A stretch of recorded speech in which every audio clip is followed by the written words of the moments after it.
todo mundo saiba é que Cerrado se escreve com letra maiúscula, é nome próprio de bioma, o português define que todos os biomas se escrevem com letra maiúscula, e o Cerrado não é diferente. Importante também que todo mundo saiba da urgência do que a gente está falando, né? Esse desmatamento tão acelerado, a gente já perdeu metade do bioma Cerrado.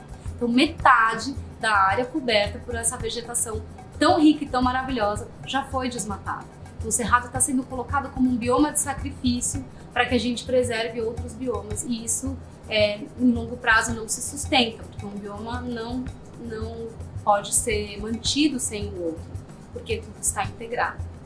Então, a gente precisa dar atenção ao bioma Cerrado, a gente precisa conscientizar a sociedade, os tomadores de decisão, que esse assunto não dá mais para ser postergado. Todos os biomas são importantes, todos os biomas são igualmente importantes. Não existe parede entre os biomas, não existe uma delimitação tão brusca, né? Então, a integração entre os biomas é algo que é pouco falado, mas é tão importante. Então, o Cerrado ele contribui para a manutenção de outros biomas, pela questão da biodiversidade e também pela questão da água.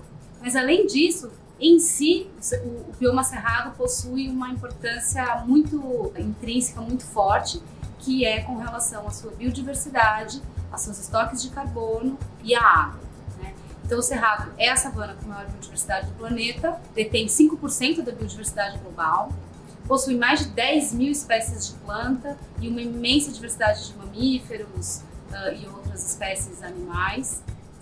Várias espécies que são endêmicas, que você só encontra no bioma Cerrado em nenhum outro lugar. E tem essa importância tão grande com relação à água, né? Por ter um tipo de solo, um tipo de formação geológica que permite que a água da estação chuvosa seja infiltrada lentamente para camadas bem profundas do solo e que depois vá verter sem número de nascentes que vão verter água para todos os lagos. Então vão abastecer bacias hidrográficas da Caatinga, da Amazônia, da Mata Atlântica e do Pantanal.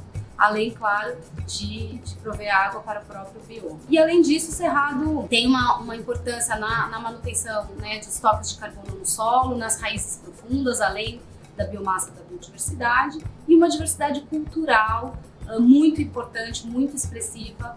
Mais de 80 grupos indígenas, etnias indígenas e também diversos segmentos de povos e comunidades tradicionais, como quebradeiros de Cupuaçu, comunidades de fundo fecho de pasto, geraizeiros, pescadores artesanais, quilombolas e muitas outras identidades. Essas comunidades tradicionais e agricultores familiares, eles detêm um modo de vida que permite uma conciliação entre a produção e a conservação ambiental. Então, são essas comunidades que são as responsáveis por a gente ter uma diversidade de alimentos imenso na mesa do Brasil, produzem, né, toda a diversidade de legumes, verduras e grãos que a gente come no dia a dia na nossa mesa e também aproveitam a biodiversidade para se alimentar, para cobrir suas casas como remédio. E isso faz, então, com que esses territórios tenham uma condição de conservação muito mais interessante do que as áreas de monocultivos que transformam o cerrado em outra cobertura, né?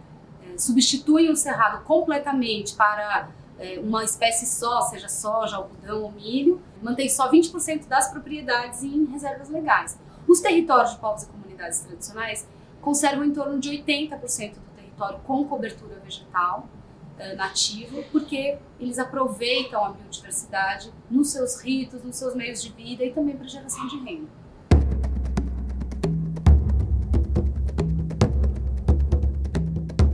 Quando a gente substitui uma área de cerrado com essa diversidade enorme de plantas, animais, por uma espécie só, a gente tem uma série de problemas a partir disso.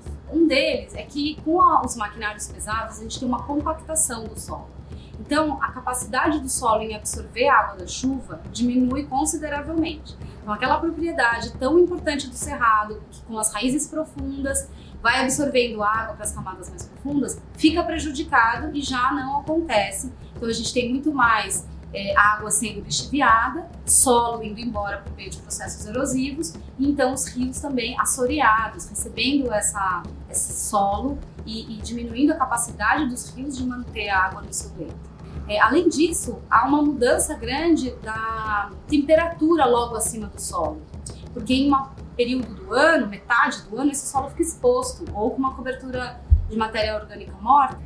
Então, além disso, quando você substitui aquela diversidade enorme de plantas por uma planta só e que ainda parte do ano esse solo fica exposto, você muda a temperatura logo acima do solo. E isso influencia também toda a regulação climática, todos os fluxos climáticos, né? Os animais não conseguem cruzar essa área. Então, quando você tem um cerrado ou mesmo um pasto, um lobo-guará, uma onça, um tatu, uma ema, tem uma facilidade de estar nesse espaço, de se alimentar, de caminhar, de encontrar um local para nidificação, encontrar outro parceiro para se reproduzir. E quando ele encontra uma área gigantesca de milho, essa espécie não consegue cruzar.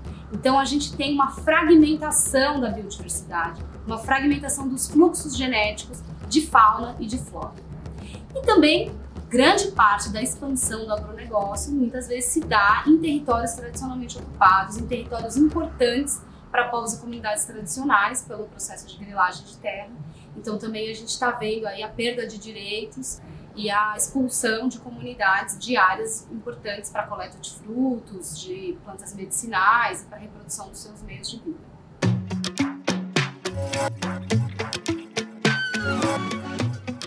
Não é assim exatamente uma novidade, né? O desmatamento do cerrado ele vem acelerado já durante todo o governo Bolsonaro.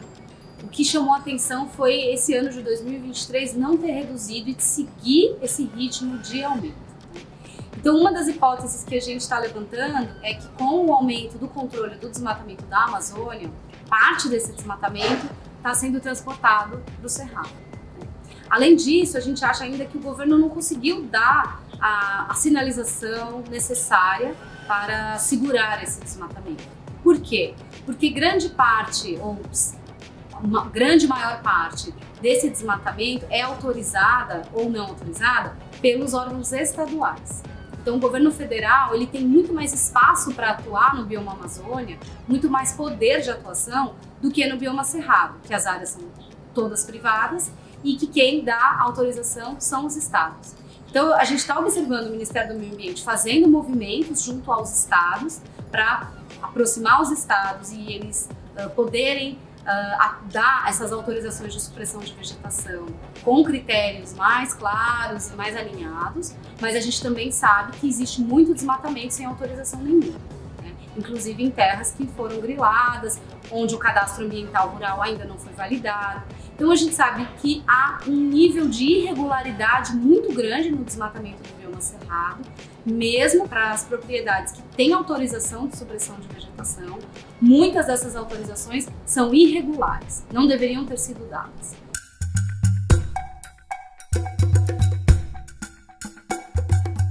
Então, nossa expectativa é que o PP Cerrado, que é o Plano para o Controle do Desmatamento do Bioma Cerrado, seja produzido, seja divulgado e implementado. Dentro desse plano, a gente espera que haja definições mais claras dos critérios para o fornecimento de autorizações de supressão de vegetação, que estão sendo dadas sem observância ao Código Florestal. A gente espera que haja uma integração das bases de dados estaduais com o federal, para que a gente possa ter uma visão do todo e acompanhar como estão sendo dadas essas autorizações de supressão de vegetação. Que o cadastro ambiental seja de fato, enfim, né, observado e validado pelos órgãos competentes. E a gente também precisa urgentemente criar áreas protegidas no bioma cerrado, então criar unidades de conservação, de preferência de uso sustentável, para que a gente possa aproveitar para reconhecer os territórios, né? E reconhecer os diversos quilombos, territórios indígenas que estão sendo demandados e diversos outros segmentos de povos e comunidades tradicionais que estão em fragilidade fundiária e que precisam do reconhecimento dos seus territórios para que possam seguir vivendo suas vidas, né? Então, uma outra questão muito importante é que haja um mapa integrado que demonstre como está a situação das terras públicas, das glebas públicas, sejam estaduais e federais no bioma cerrado. Porque nós não sabemos onde estão essas terras públicas, que muitas vezes estão sendo griladas, né? Então estão tendo um uso privado, mas na verdade são terras públicas. E também a gente poderia acelerar o processo de reconhecimento de territórios e de criação de áreas protegidas nessas áreas, mas precisa ainda diagnosticar e integrar os mapas dos estados do bioma cerrado para que a gente possa avançar nessa agenda. estamos carecendo de uma mensagem mais incisiva do governo federal para reduzir esse desmatamento no Cerrado, porque a gente está chegando num ponto que a gente não sabe quando que vai colapsar o bioma.